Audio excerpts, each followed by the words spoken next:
Hey, this is Kenny for Kenny's Audiophile Record Reviews. Thank you very much for viewing my video. As always, please like and subscribe. That would help me out. And before I get to my video, this video is going to premiere on Thanksgiving Day 2024. So those of you who are viewing my video on Thanksgiving Day 2024, happy Thanksgiving to you and your families. I hope you have a blessed and joyous Thanksgiving. And those of you who are viewing this video after Thanksgiving, I hope you and your families have a blessed and joyous holiday season. In this video, I'm going to do short reviews of 3 records. One is perhaps the best jazz record I've heard in 2024. And another one at the end of this video is a user recommended album that has 2 or 3 jazz legends on that album. So you want to watch this video. And also, at the end of this video, I'm going to give a very brief score of the movie Wicked. Me and my mother saw that movie a couple of days ago as of the posting date of this video. I'm going to give the score of that movie at the end of this video. And also, please check out those Amazon affiliate links in the description section of my video. That will help my channel out going forward as I get a commission from those sales. Even if you click on one of those links, on one of those albums or album sets, and buy something else in Amazon, I get a commission for that as well. So please keep that in mind. Thank you very much. And also, I don't play music on my videos because of copyright infringement issues. I can have my video removed.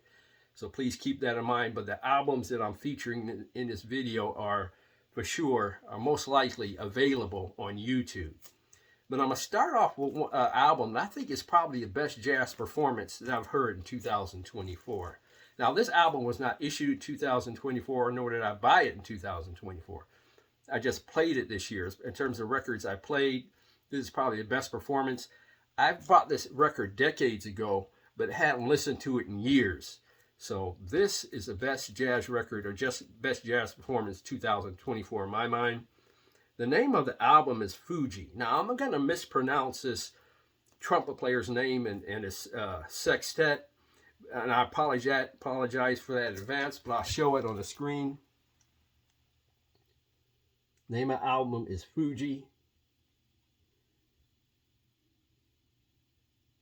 It is, and please forgive me if I'm mispronouncing this name. It is a Terumasa Hino sextet. Now, I know I'm mispronouncing that great trumpet player's name. He played with Larry Coryell, I believe, and just a magnificent trumpet player. His brother is on here on drums. I'll show you the label of the record. It's still in a sleeve that I purchased it in. I didn't ultrasonically clean it yet because it is clean. Just have to ultrasonically clean it and change the cover to an audiophile cover. There's the label. This record was issued in 1972 in Japan. And I think the United States record might have been issued in 1976, I think, according to Discogs. I could be wrong on that. I'll show you the song listing. This album, and again, the musicians on the back of the record again, because I know I'm going to mispronounce some musicians' names.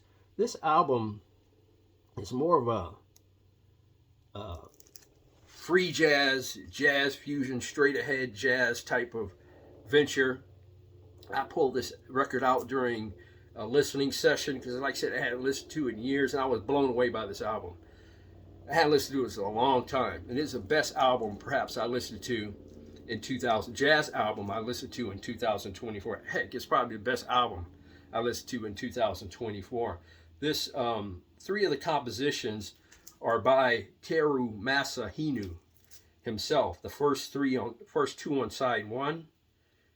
There's 2 songs on side 1 and 2 songs on side 2, and he did 3 of the 4 compositions.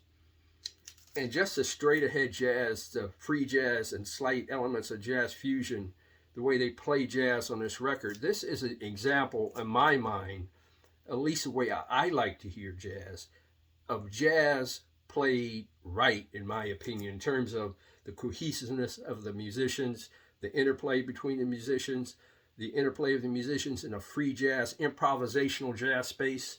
This album is an excellent example of that, in my opinion, in terms of jazz I like to listen to. Now, that varies from person to person. your love for jazz and the type of jazz you listen to, the type of jazz you vibe and groove to, could be different for you, but this does it for me. The first composition is called Be and No, and that song has slight resemblances of the Pharoah Sanders song, The Creator Has a Master Plan, on his legendary Karma album. Just listen to that song, Be and No, all the way through.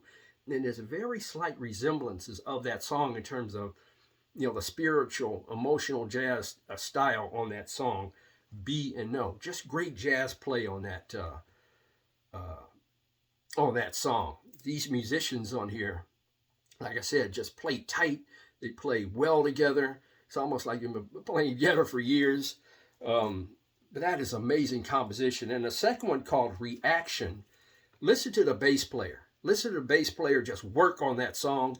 The great time that the bass player is creating. I was more pumped up and enthused about the bass player on that song more than anything. You just listen to him work on that song and tell me what you think of the bass player's play on the song Reaction. And the song Fuji on side 2 is quite spectacular as well. I think one of the songs, I forgot, Reaction or Fuji, there's a great guitar solo. This overall, the integration, the cohesiveness, and the just overall spectacular play of the musicians on this album, non-selfishly, in a free jazz space, is just simply spectacular. I was blown away by this record. The last composition is called A Child is Born. That's a Thad Jones composition where they dial things down a little bit. It just shows the versatility of this great jazz group. The Terumasa Hino Sextet. I have to tell you, the day before, a couple of days before, I was listening to this Miles Davis 1963-1964 live in France bootleg series 8 CD, and I quite enjoyed this. I enjoyed this record more than the Miles Davis CD set. And you guys know out there, I'm a huge Miles Davis fan. As far as I'm concerned, Miles Davis is the Beatles of jazz. I enjoyed the performance on this record better than the performance on that Miles Davis CD set. And that Miles Davis CD set, the performance is quite good. It just doesn't sound as good as it should, but it's quite good. I'm giving the performance on this record, this spectacular jazz record, I give it the performance a 9.5. As you all know, I'm hesitant to give 10, so I'm giving this a 9.5. I just pumped up about listening to this record more so than any jazz record this year. Now, I know I didn't buy this year, but I had listened to it years as the best jazz performance I've heard in 2024. The performance is a 9.5. The sound's a different story. This suffers from too much of the upper frequency being prominent in this recording, the upper registers. That creates the bass, gives an atmosphere of being a little bit too lean. And some of the instruments that require some of the lower frequencies, they suffer because of that. The upper frequencies are very pronounced and enhanced in this recording. And because of that, this recording suffers a little bit because of that. But the jazz performance is so spectacular that I was just forgetting about that. It's a nice stereo spread. The musicians are nice in a three-dimensional sound space. This is very lean. Because of that, I'll give the sound a 7, but the performance gets a 9.5. The Terumasa Hino Sextet, the name of the album is Fuji, issued in 1972 in Japan. I think in the United States it could be issued in 1972 or 76. That information is on Discogs. I highly recommend you listen to this on YouTube all the way through and give your assessment after listening to it all the way through. This is one of the albums you have to listen to all the way through to get it. Spectacular jazz performance. Terumasa Hino Sextet. Great album.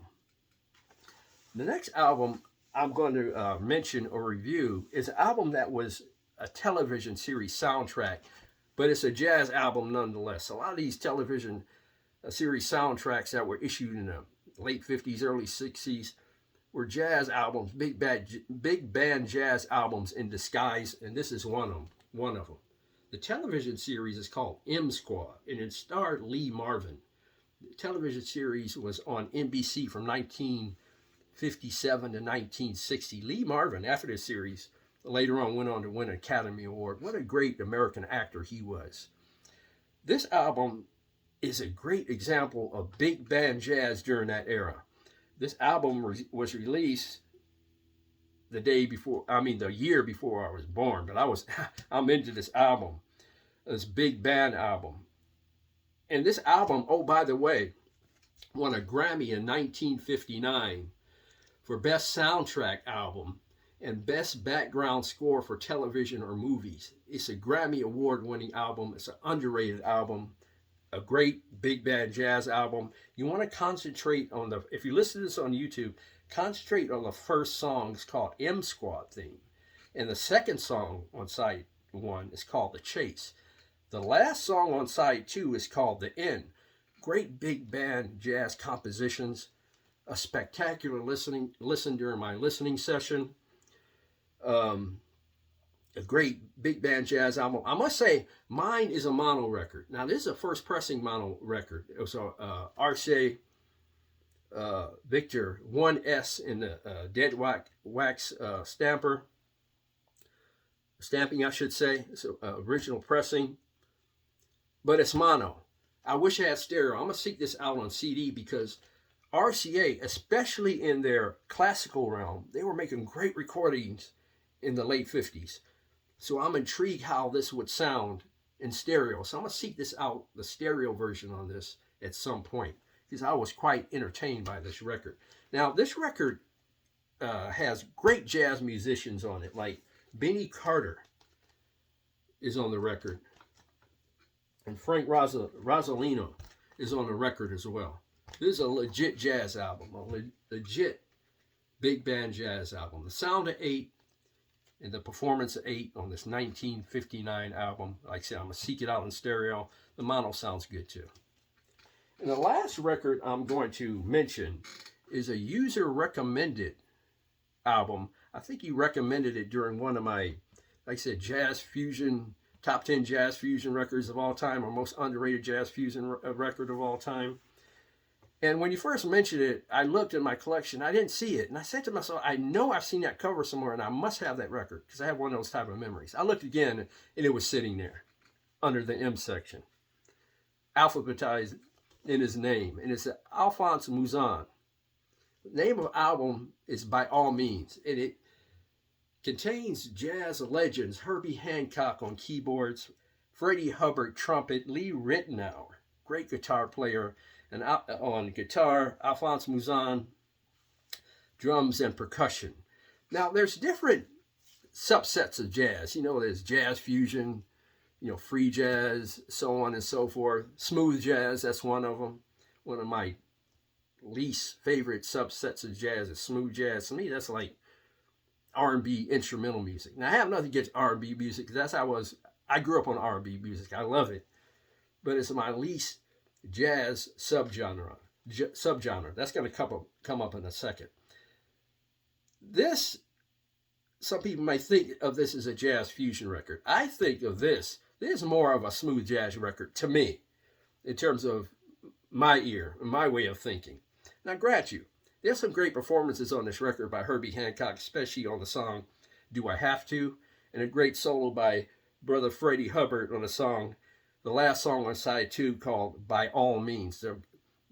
They're playing well on this record. Not great, but well.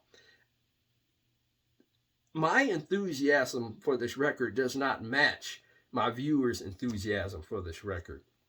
When you have Herbie Hancock, Freddie Hubbard, Lee Ritenour, and Alphonse Mouzon, you think you have more grander visions of what this record should sound like. And when I put it on, because I hadn't listened to this in years, it didn't match my expectation. It just simply did not. This is more, like I said, in my mind, a smooth jazz record more so than a jazz fusion record. The sound was really good. You know, the stereo spread was very good. The musicians really existed greatly in a three-dimensional sound space. There's one song on here is more like a sound effects song. It's called Space Invaders. That's more of a sound effects song. But overall, the musicians were good. They weren't good to very good. They weren't excellent or superb. So because of that, And because I don't think they maximize the potential of these musicians, the compositions in my mind did not allow that. Now, let me give the performance a 7. Now, this is one of those instances, those rare instances on Kenny's Audiophile record reviews, where the sound is better than the performance. I'm giving the performance a 7 and the sound an 8. It's not a bad album. After all, I have it for a reason. And I hadn't listened to it in years. It just didn't match my expectation. I appreciate the recommendation by the viewer and all the recommendations that my audience recommends to me. It's very difficult to get to all of them. It's very, very difficult, but I did get to this one. Sound an 8, performance a 7. Alphonse Mouzon, by all means, is the name of the album, and it was issued, I believe, in 1981, and it was. If you're thinking about what's in the background, Diane Carroll, this is with the Andre Previn Trio. I'm going to listen to that album during the Thanksgiving weekend, along with watching NFL football, NBA basketball, NHL hockey, college football perhaps. Have a good dinner. The rest of my family's going to have turkey. I'm going to have fish. I don't eat meat. Only meat I eat is fish. That's what I'm going to have.